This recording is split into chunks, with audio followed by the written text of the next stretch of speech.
Bien, bonjour à toutes et à tous. Dans le cadre de la culture sociétale, nous allons mettre en ligne progressivement les cours que nous professons encore à l'université, pour la dernière année d'ailleurs, et qui sont le fruit d'une longue expérience entamée depuis 1987, dont ce sont des cours peaufinés. Il y a 3 cours principaux que je vais mettre en ligne. Le cours de droit administratif des personnes que voici.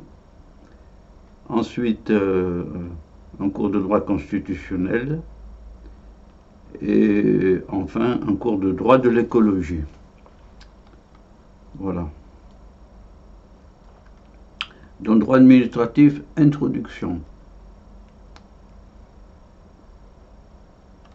Le plan général du cours, le voici.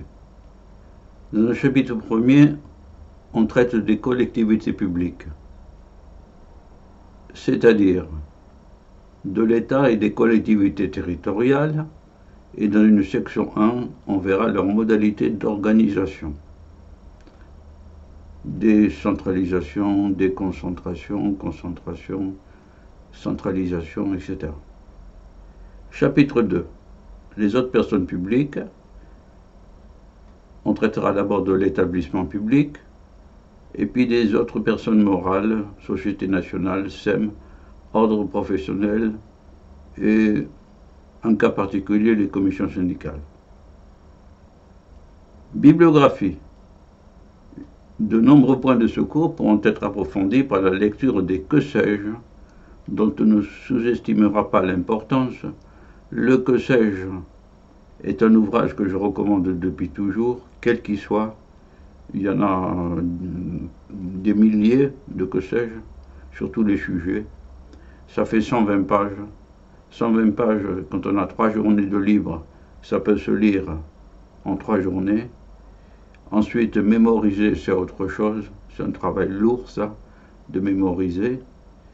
Donc, mais disons qu'en une semaine, si vous ne connaissez rien à l'histoire des États-Unis, vous pouvez, pour beaucoup de personnes de votre entourage, être un érudit sur l'histoire des États-Unis. Voilà. Donc, je vous recommande les que sais-je. Il y en a sur tous les sujets. Le plan plus détaillé. Donc, le voici, c'est celui que nous allons suivre.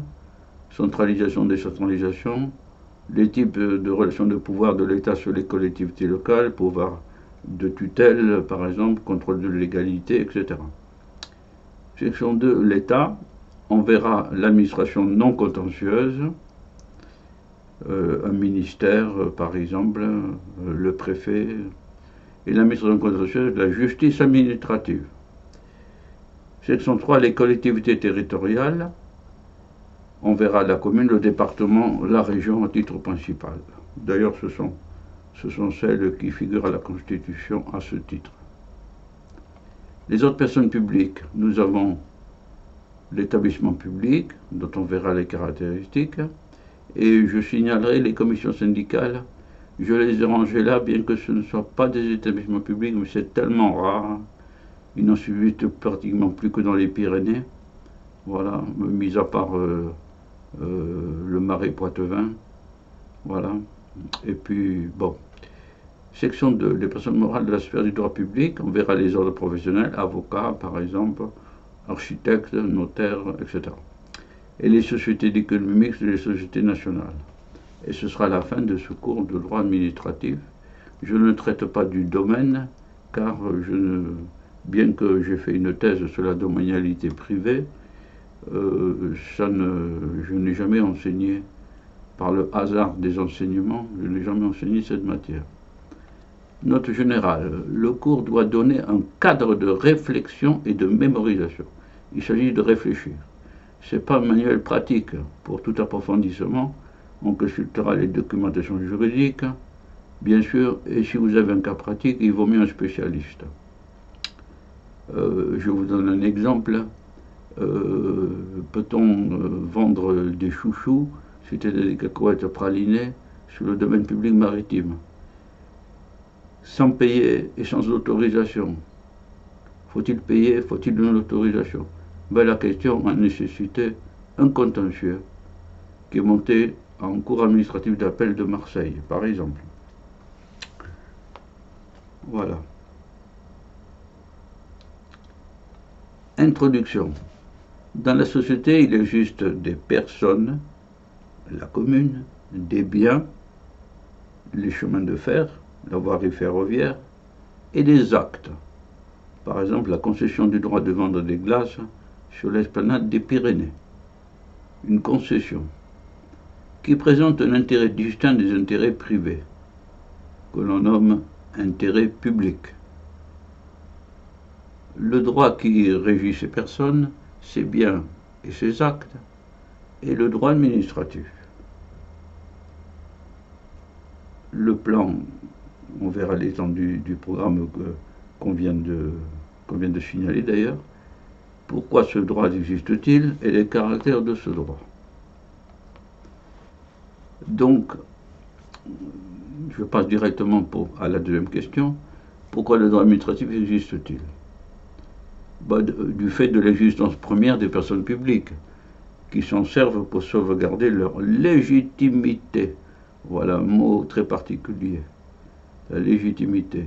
Les rois de France étaient légitimes en tant que lieutenant de Dieu sur la terre. Enfin, pour le royaume de France. Voilà.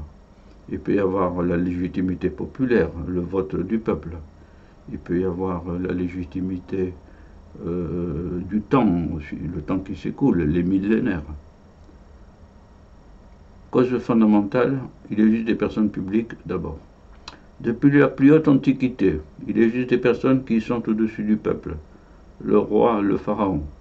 Ces personnes qui gouvernent la société ont toujours établi des règles de droit protectrices de leur intérêt.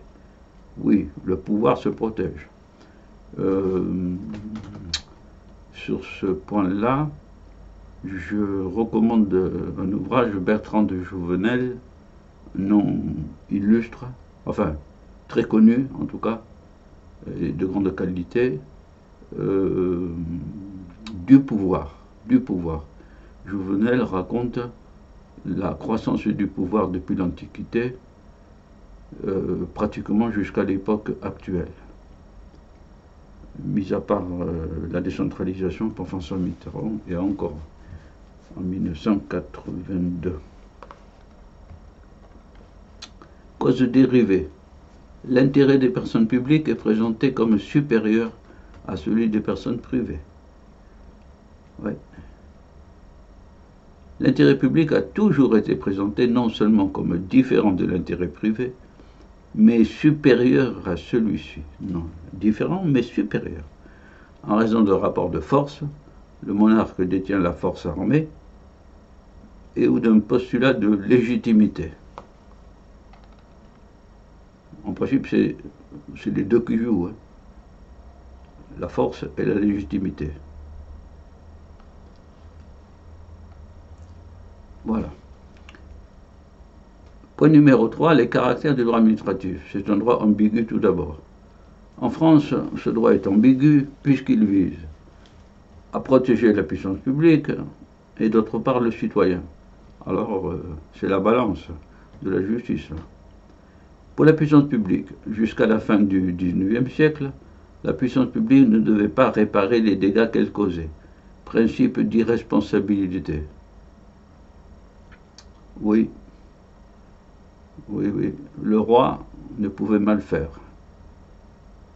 Voilà. D'autre part, à protéger le citoyen contre une administration trop puissante. Oui. Au total, le droit administratif français est un savant équilibre entre l'efficacité nécessaire à l'intérêt public et la protection des particuliers. Un savant équilibre. Oui. Mais bon, il y a des règles de droit, il y a la loi, le décret, l'arrêté, il y a la Constitution bien sûr au sommet, et les traités de l'Union européenne pour le droit européen. Voilà. Donc, quand il y a un texte, on l'applique. c'est que quand il y a une ambiguïté, une contradiction de texte, que là, il faut que le juge en équité, l'équilibre. Un droit vivant, pour ne citer qu'un indice, il existe des revues qui traitent du droit administratif, la JDA, la RFDA et la RDP. Voilà. C'est un droit étendu, enfin. Il permet de répondre à des questions très diverses. Le conseil municipal a-t-il des fonctions différentes de celles du maire?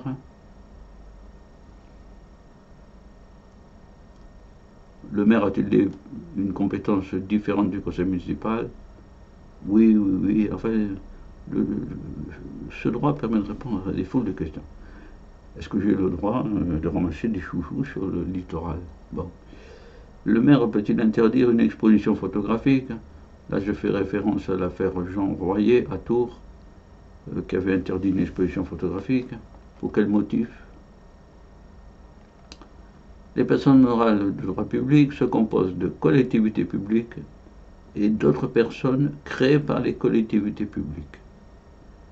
Les collectivités publiques, on les appelle maintenant les collectivités territoriales. Il y a un code général des collectivités territoriales. Et d'autres personnes, ce sont les établissements publics essentiellement. Eh bien, nous venons de voir l'introduction, et pour la suite de ce cours, nous poursuivrons à la prochaine vidéo. Au revoir à toutes et à tous.